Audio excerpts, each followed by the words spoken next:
오늘 우리에게 주시는 하나님 말씀은 사무엘상 8장 1절에서 5절 말씀입니다. 구약성경 418페이지입니다. 사무엘이 늙음에 그의 아들들을 이스라엘 사사로 삼으니 장자의 이름은 요엘이요 차자의 이름은 아비야라. 그들이 브엘세바에서 사사가 되니라. 그의 아들들이 자기 아버지의 행위를 따르지 아니하고 이익을 따라 뇌물을 받고 판결을 굽게 하니라. 이스라엘 모든 장로가 모여 라마에 있는 사무엘에게 나아가서 그에게 이르되 보소서, 당신은 늙고 당신의 아들들은 당신의 행위를 따르지 아니하니 모든 나라와 같이 우리에게 왕을 세워 우리를 다스리게 하소서 한지라. 아멘. 한 가지 광고를 빠뜨렸습니다만 19일날 우리 베스트 초청 전도 축제를 하면서 그날이 추수감사절입니다. 한 해 동안의 감사를 여러분의 마음에 잘 간직하시면서 이번 한 주를 보내셨으면 좋겠고요. 추수감사절 줄 때 새로운 영혼들과 함께 여러분의 감사를 담아 하나님 앞에 예배를 드릴 수 있으면 좋겠습니다. 여러분, 만약 오늘 이 자리에 하나님께서 찾아오셔서 여러분들이 원하는 것 한 가지를 들어주겠다라고 말하면 어떤 것을 말씀하시겠습니까? 여러분들 마음에 가지고 있는 원하고 바라는 바가 있지 않을까 싶습니다. 오늘 우리 꿈나리 친구들 함께 예배드렸습니다마는 육신의 연약함이 있다면 그 연약함이 극복되어졌으면 좋겠다라고 하는 그 바람을 하나님 앞에 아릴 수도 있지 않을까 싶습니다. 여러분의 삶에 고단하고 힘든 문제들이 있다면 그것이 좀 풀려지면 좋겠습니다라고 하나님 앞에 말할 수도 있지 않을까 싶습니다. 우리는 다양한 원함을 가지고 있습니다. 오늘 본문에서 우리는 자신들이 원하는 것을 가지기만 하면 된다고 믿는 그런 이스라엘 백성들을 만나게 됩니다. 그들은 왕이 필요하다고 말합니다. 우리에게는 왕이 있어야 합니다. 왕을 필요로 하는 이스라엘 백성들의 그 바람이 얼마나 강했던지 하나님께서 너희들이 왕을 가지게 되면 어려움이 있을 것이다 라고 경고를 했음에도 불구하고 괜찮습니다, 그래도 왕을 주십시오 라고 말을 합니다. 이스라엘이 왕을 요구하는 데는 나름대로의 이유가 있습니다. 당시 이스라엘을 다스렸던 사무엘은 늙었고 그 아들들은 사사로 섬기고 있었습니다. 그런데 이 아들들에게 심각한 문제가 발생을 했습니다. 3절은 이렇게 말합니다. 그의 아들들이 자기 아버지의 행위를 따르지 아니하고 이익을 따라 뇌물을 받고 판결을 굽게 하느니라. 사사가 사사롭지 못했다는 것이죠. 백성들로부터 뇌물을 받고 판결을 굽게 하는 두 아들의 모습, 여러분 성경에 나오는 엘리 제사장 그리고 그 아들의 모습을 떠올리게 하지 않습니까? 사사인 그들의 행위는 자기 자신들만의 잘못 일탈로 그치는 게 아닙니다. 뇌물을 통해서 유리한 판결을 이끌 수도 있겠구나라고 하는 잘못된 기대감을 백성들에게 심어주게 된 겁니다. 자기도 잘못을 했지만 다른 사람들까지 잘못을 범할 수 있는 그 일을 지금 이 사무엘의 아들들이 행하고 있다는 겁니다. 백성을 다스릴 지도자인 사사가 타락했기 때문에 다른 지도자를 세워달라, 왕을 세워달라라고 하는 백성들의 요구 무리하지 않습니다. 일리가 있어 보입니다. 5절에는 장로들이 왕을 요구하는 이유가 분명하게 드러납니다. 당신은 늙고 당신의 아들들은 당신의 행위를 따르지 않습니다. 사무엘처럼 신실하지 않다는 거죠. 장로들은 지금 사사들의 부패와 부정을 멈추게 할 방편으로 왕을 세워달라고 하고 있는 겁니다. 그런데 좀 이상합니다. 왕을 세워달라고 하는 이 요청에 대해서 사무엘이 아주 불편해합니다. 사무엘만 불편해하는 것이 아니라 하나님도 불편해하기는 마찬가지입니다. 하나님은 이스라엘이 왕을 요구하는 것이 하나님을 버리는 것이다 라고 극단적인 말까지도 하십니다. 하나님은 이스라엘이 하나님을 대하는 방식이 이방 사람들이 이방신을 대하는 것과 조금도 다르지 않다, 나를 왜 그렇게 대하느냐라고 꾸짖으십니다. 하나님께서 이렇게 강하게 말씀하시는 것은 이스라엘이 왕국을 세우는 것, 왕을 세우는 것이 싫기 때문이 아닙니다. 하나님께서는 사실 왕에 의해서 다스려지는 나라 이스라엘을 통해서 왕국을 세우시겠다는 계획과 의도를 가지고 계셨습니다.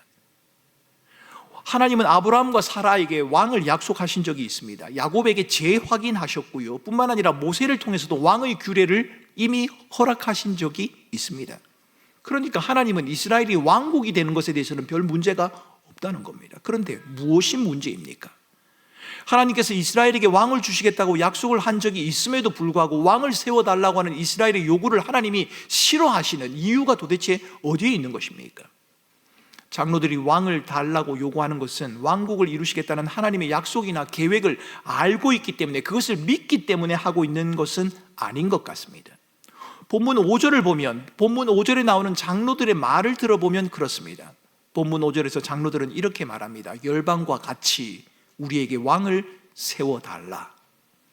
하나님이 계획하신 왕국과 이스라엘이 추구하는 왕국에는 좀 차이가 있습니다. 하나님이 계획하신 왕국은 하나님이 왕이신 나라입니다. 왕이신 하나님에게 온전히 순종하는 신실한 인물이 왕위를 가지고 다스리는 나라, 그것이 바로 하나님의 나라입니다. 하나님의 뜻을 이루어가는 나라, 그것이 바로 하나님 나라의 왕국입니다. 자기들의 목적과 복락을 추구하는 세상의 나라, 세상의 왕국과는 근본적인 차이가 있습니다. 열방과 같이, 여러분, 백성들의 관심은 하나님 나라에 있는 게 아닙니다. 여러분, 우리도 이런 실수를 범할 때가 있습니다. 우리가 하나님께 말하는 것, 요구하는 것이 있지 않습니까? 그런데 그것이 무엇인지도 그 의미를 모른 채 하나님에게 때를 쓰며 하나님 빨리 제게 주십시오라고 말할 때가 있습니다. 십자가의 의미가 무엇인지 모르는 제자들이 이렇게 말했습니다. 내가 죽기까지, 주님이 죽는 곳까지 함께 하겠습니다. 그 십자가의 죽음이 무엇을 의미하는지도 모른 채 그들은 그렇게 말을 했습니다. 하나님의 나라의 의미가 무엇인지도 모른 채 하나님 나라에서 도대체 누가 크고 누가 작은 자인가를 가지고 다툰 것이 제자들이지 않습니까? 왕을 요구하는 이스라엘 백성들의 마음, 하나님에게 있는 것 같지 않습니다. 그들의 요구 이면에는 다른 의도가 숨겨져 있습니다. 8장 20절은 이스라엘 백성들의 숨겨진 의도가 무엇인지를 분명하게 알려줍니다. 우리도 다른 나라들 같이 되어 우리의 왕이 우리를 다스리며 우리 앞에 나와서 우리의 싸움을 싸워야 할 것이니라. 우리도 다른 나라들 같이 된다. 백성들은 이렇게 말합니다. 성경은 이미 이스라엘의 왕이 있었다고 말합니다. 누가 왕이었습니까? 하나님이 왕이십니다. 8장 7절을 읽습니다. 여호와께서 사무엘에게 이르시되 백성이 내게 한 말을 다 들으라. 이는 그들이 너를 버림이 아니요 나를 버려 자기들의 왕이 되지 못하게 하려 함이라. 이스라엘은 지금 왕이신 하나님을 버려버린 겁니다. 하나님이 이스라엘의 왕이요 다스리는 자로 묘사된 것 오래전의 일입니다. 하나님은 처음부터 이스라엘의 왕이셨습니다. 이스라엘의 전쟁을 치르신 분도 왕이신 하나님이셨고, 이스라엘이 치르는 전쟁의 승패는 군사력이나 조직, 병력의 수에 있는 것이 아니라 왕이신 하나님의 말씀에 순종하는 것에 있었습니다. 이스라엘은 이 사실을 누구보다 잘 알고 있었습니다. 그럼에도 이들이 지금 왕을 요구하는 이유가 무엇입니까? 하나님께서 친히 왕국을 세우셨고 이루시겠다고 약속하셨는데도 하나님이 그 약속을 기다리지 못하고 있는 그 이유가 어디에 있습니까? 이스라엘은 눈에 보이는 삶에서 경험되어지는 현실의 무게 때문에 보이지 않는 하나님을 향한 믿음이 흔들리고 있는 것입니다. 여러분, 여러분에게는 눈에 보이지 않는 하나님의 인도와 눈에 보이는 여러분의 현실 가운데 어떤 것이 더 실감 있게 와닿습니까? 하나님이 나를 인도하신다는 이 말과 여러분들이 지난 한 주간 치열하게 살아왔던 삶 가운데 겪고 있는 여러 가지 삶의 무게 가운데 어떤 것이 여러분에게 피부에 와닿도록 느껴지냐는 겁니다. 물리적인 왕을 세우는 것으로 하나님이 함께 하심을 확인하고 싶어하는 이스라엘의 마음, 하나님의 능력과 은혜를 돈이나 명예, 성공, 권력, 우리의 손에 잡히는 것, 우리의 눈에 보이는 것을 통해 나타내려고 하는 우리들과 별반 다르지 않을 겁니다. 우리는 하나님의 인도하심을 믿습니다. 그런데 하나님의 인도하심보다는 현실의 무게가 훨씬 더 실감 있게 와닿는다는 말입니다. 그래서 그 하나님의 인도하심조차도 눈에 보이고 손에 잡히는 현실적인 것을 통해 확인하고 싶어 합니다. 우리도 돈이 있으면, 하는 일이 잘 풀려가면, 내가 원하는 것이 이루어지면 하나님이 나와 함께 한다고 생각하고, 그렇지 않으면 하나님이 나와 함께 하지 않는다고 여기는 것이 우리들이지 않습니까? 이스라엘의 문제는 왕을 구하는 그 요구 자체에 있는 것이 아닙니다. 진정한 왕이신 하나님에 대한 신뢰, 하나님을 잃어버렸다는 것, 여러분, 여기에 이스라엘의 문제가 있습니다. 이스라엘의 관심은 오로지 왕을 세우는 것에 있습니다. 여호와를 의지하는 것이 아니라 왕을 통해 세워진 왕정 국가, 국가의 제도를 의지하고 있다는 겁니다. 이스라엘은 카리스마적인 영웅으로서의 왕을 원하고 있습니다. 왕이 다스리는 효율적인 제도가 이스라엘을 보다 나은 방향으로 이끌어갈 수 있을 것이라고 그들은 믿고 있는 겁니다. 그러나 여러분, 진정한 통치권을 지니신 분은 바로 하나님이십니다. 인간 왕은 통치자이신 하나님 아래 머물러야 하는 신하요 도구일 뿐입니다. 구약 역사서에 등장하는 왕들의 역사를 한번 보십시오. 인간 왕이 통치자이신 하나님 아래 머물면서 겸손하게 하나님의 통치와 다스림을 받으며 살아간 그런 왕들도 있습니다. 반면에 하나님의 다스림을 거역하면서 역사와 권력이 마치 자신에게 속한 것처럼, 모든 인생이 자신의 손에 있는 것처럼 여기며 살아왔던 교만한 왕들의 많은 이야기들도 성경 가운데 동시에 등장하고 있습니다. 다윗은 훌륭한 왕입니다. 다윗 왕의 나음이 어디에 있습니까? 다윗 왕의 나음은 그의 성품이나 자질에 있는 것이 아닙니다. 인간 왕으로서 내세울 수 있을 만한 충분한 절대적인 권력을 가지고 있음에도 불구하고 그 권력이 자신의 것이 아니라 하나님에게 속해 있다는 것을 인정하는 그 믿음에 있습니다. 모세는 선지자적인 권위를, 여호수아는 군사적인 권위를 지녔습니다. 하지만 그들은 진정한 통치자가 아닙니다.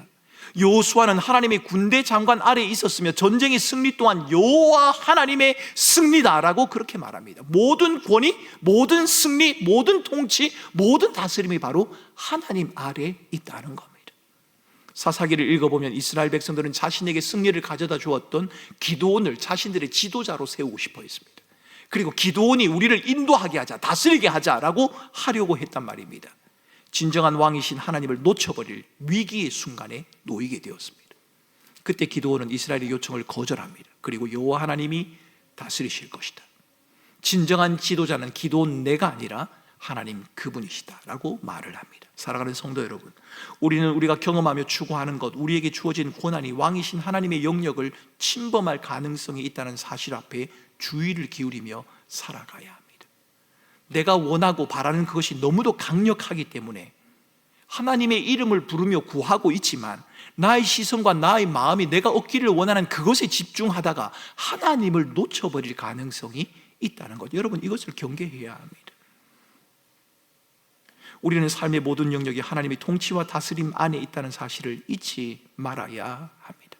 우리의 경험과 환경과 상황, 우리가 이룬 업적, 성취, 그것이 아무리 그럴싸해 보인다고 하더라도, 내가 손에 가지고 눈에 보이는 것이 아무리 탁월해 보인다고 할지라도, 그것만 가지면 내 삶의 안정감을 누리고 그것만 가지면 내 삶이 괜찮아질 것 같다는 충분한 명분을 가진다고 할지라도, 여러분 그것이 하나님의 통치와 다스림을 대신할 수는 없습니다. 피조물의 탁월함을 보여주는 학문적인 추구도, 인간의 안위를 추구하는 정치와 문화도, 경제도 하나님의 통치 아래 머물러야 합니다. 하나님의 통치와 다스림 안에 머무는 것, 하나님과의 바른 관계를 유지한다는 것, 여러분 이것은 신비하고 놀라운 경험을 말하는 것이 아닙니다. 아마도 이스라엘 백성들은 이렇게 생각했을 겁니다. 왕을 요구하는 것이 도대체 무슨 문제냐? 우리가 하나님을 안 믿겠다는 것도 아니고 왕을 요구하는 이것이 도대체 무슨 문제냐라고 생각을 했을 겁니다. 이스라엘을 둘러싼 주변국의 환경과 그들이 처한 상황, 사사들의 암울한 삶의 모습들을 바라보면서 당연히 우리는 새로운 지도자를 요구할 수 있는 것이 아니냐라고 생각했을 거란 말입니다. 하나님께서 왕을 세우도록 허락했을 때 그들의 생각은 더욱 견고하게 굳어졌을 겁니다. 그래, 우리 생각이 맞았다. 하나님이 왕을 세우라고 허락하시는 걸 보니까 우리의 요구가 틀리지 않았다, 우리의 생각이 옳았다라고 그들은 확신했을 겁니다. 하지만 하나님께서 왕을 세우도록 허락하신 것은 자신의 요구를 이루고야만은 인간의 집요함을 보여주시는 것이지 하나님이 기뻐하셔서 그것을 허락하신 것은 아닙니다. 우리는 때로 하나님께서 인간의 악한 고집을 허용하시는 경우가 있다는 사실에 주의할 필요가 있습니다. 우리는 내가 원하고 바라는 것이 이루어지면 그것이 은혜라고 생각하고, 내가 원하고 바라는 것이 거절되어지면 은혜가 아니라고 생각합니다. 그런데 여러분 그렇지 않습니다. 그 반대의 경우도 있습니다. 이루어지지 않는 것이 은혜이고 이루어졌는데 그게 화일 수도 있습니다. 왜냐하면 때로는 하나님께서는 인간의 고집스러운 태도 때문에 그것을 그냥 허용하시는 경우가 있기 때문입니다. 우리가 원하는 것이 이루어졌다고 해서 다가 아닙니다. 지금 이스라엘이 그렇습니다. 어떤 경우에는 이루어진 그것을 통해서 여러분들은 값비싼 대가를 치러야 할 수도 있습니다. 이스라엘이 지금 그 길을 걷고 있습니다. 이스라엘의 잘못은 왕에 대한 잘못된 개념입니다. 왕을 잘못 이해하고 있다는 겁니다. 그리고 왕을 구하는 그들의 동기가 잘못되고 있다는 겁니다. 그래서 여러분, 저는 여러분들에게 뭔가를 하나님 앞에 구할 때 여러분의 내면을 한번 깊이 하나님의 말씀 앞에 비춰보라고 권해드리고 싶습니다. 당장 그것이 필요해서 하나님 내게 이게 있어야 합니다라고 말할 수는 있습니다. 그게 나쁘지는 않습니다. 그런데 자칫 우리의 원함이 너무도 강력하기 때문에 현실적으로 겪고 있는 우리의 어려움들이 너무나 오랫동안 지속되었기 때문에 그것을 너무 강하게 요구하고 집착하다가 그만 하나님을 놓쳐버릴 수도 있다는 것을 여러분 잊지 마셔야 합니다. 이스라엘의 잘못은 왕에 대한 잘못된 개념, 그릇된 동기에 있다고 말씀드렸습니다. 그들이 압제당하는 원인을 자신의 죄에서 찾아야 하는데, 자신들의 잘못에서부터 찾아야 하는데, 그것이 아니라 외부적인 제도를 변화시키면 이 상황이 나아질 수 있을 것이라고 그들은 생각한 겁니다. 진정한 왕이신 하나님의 다스림 안에 어떻게 하면 내가 좀 더 거할 수 있을까? 이것을 생각하기보다는 새로운 왕을 세워서 그 왕을 앞세워 자기의 힘으로 한번 싸워볼 수 있다고, 이길 수 있다고 생각하는 것, 이것이 잘못이라는 말입니다. 표면적으로는 이스라엘이 하나님과 아무 문제가 없는 것처럼 보이지만 실상 그들은 하나님을 의지하는 것이 아니라 인간이 만든 제도, 왕정 제도를 의지하고 있는 것입니다. 왕을 세움으로 이루어질 왕국, 왕정시대의 개막이 자신들에게 더 나은 삶을 보장해 줄 것이라고 기대하고 있는 겁니다. 사랑하는 성도 여러분, 왕이 있으면 다 되는 겁니까? 여러분들이 원하고 있는, 여러분들이 바라고 있는 그것만 있으면 여러분들의 인생의 문제가 다 풀려지는 겁니까? 우리의 삶의 안정감을 누릴 수 있는 겁니까? 여러분이 추구하는 그것이 여러분의 삶의 안정감을, 여러분의 삶의 평안을 보장할 수 있느냐는 말입니다. 안타깝게도 이스라엘이 원하는 왕, 그 왕이 있다고 다 되는 것은 아닙니다. 여러분이 원하는 그것만 있으면 다 될 것처럼 생각하고 기도하고 바라지만 여러분 그렇지 않을 겁니다. 살아봐서 알지 않습니까? 그렇지 않을 겁니다. 아무리 훌륭한 왕을 세운다고 해도 우리가 하나님의 말씀 안에 거하지 않는다면 아무 소용이 없습니다. 오히려 우리가 힘써 세운 그 왕이 우리를 불순종의 자리로 이끌어갈 수 있습니다. 여러분들이 강하게 원했던 그것이 여러분의 손에 쥐어졌을 때 그것이 여러분을 하나님을 떠나게 만들 수도 있다는 겁니다. 그러므로 우리는 우리 삶의 안정감을 가져다 줄 것처럼 보이는 왕을 구할 것이 아니라 먼저 진정한 왕이신 하나님을 의지하는, 하나님의 말씀에 민감하게 반응하는 삶을 살아가야 합니다. 세상의 그 무엇과도 견줄 수 없는 완전하신 하나님이 우리의 왕이 되신다. 여러분, 이 사실을 우리는 날마다 고백하며 살아야 하는 겁니다. 눈에 보이고 느껴지는 것을 신뢰하며 살기에도 불안한 세상 속에서 보이지 않는 하나님, 그분을 왕으로 모시며 살아간다는 것, 여러분 이것은 어찌 보면 삶의 모험처럼 여러분에게 느껴질 수도 있을 겁니다. 보이지 않는데요, 잡히지 않는데요. 그래서 왕을 세워달라는 이스라엘처럼 눈에 보이고 손에 잡히는 것으로 내가 원하고 바라는 것을 통해 하나님의 함께 하심을 확인하고 싶고 삶의 안정감을 누리고 싶은 그런 유혹을 받을 때도 많이 있을 겁니다. 내가 원하는 걸 주시면, 내가 생각하는 게 이루어지면, 내가 보기만 하면, 이렇게 말입니다. 그러나 사랑하는 성도 여러분, 눈에 보이는 세상의 세력은 거대하게 이를 데 없지만 하나님의 통치와 다스림 안에 머무는 믿음의 삶은 너무 초라해 보일 수도 있겠지만 하나님께서 우리들의 영원한 왕이 되셔서 우리를 다스리시고 지키시고 인도하신다는 사실, 여러분 그것은 변함없는 사실입니다. 신실하신 하나님이 우리의 왕이 되시기에 현실의 흔들림 속에서도 오늘을 믿음으로 살아갈 수 있는 겁니다. 그러니 사랑하는 성도 여러분, 여러분들이 현실에서 기대하고 바라는 것이 손에 잡히지 않고 눈에 보이지 않더라도 여러분 너무 낙심하지 마시기 바랍니다. 오늘 우리 꿈나래부 친구들과 함께 예배를 드립니다만, 꿈나래부 친구들도 그렇습니다만 꿈나래부 친구들과 함께 사는 부모님들의 고충이 얼마나 큰가는 저는 조금은 이해합니다. 저희들이 그냥 이렇게 한 번씩 보고 일주일에 한 번씩 만나면 그만이지만 그 아이들과 한평생을 살아야 하는 부모들의 마음속에 얼마나 큰 짐이 있는가 조금은 제가 느낄 수 있습니다. 샘물교회 사역하면서 주간보호센터가 교회 안에 있었기 때문에 늘 그 아이들을 보며 생활해 왔기 때문입니다. 아무리 기도해도 하나님께서 여러분들의 상황을 변화시켜 주지 않는 것 때문에, 아이들의 건강이 호전되어지지 않는 것 때문에 내가 하나님을 믿는 것이 과연 옳은가, 이런 생각 여러분 아마 해보셨을 겁니다. 흔들리고 낙심될 때도 있을 겁니다. 절망처럼 느껴질 때도 있을 겁니다. 그럼에도 불구하고 하나님께서는 우리에게 이렇게 말씀하십니다. 내가 너와 함께하며 내가 너를 지키고 내가 너를 인도할 것이다.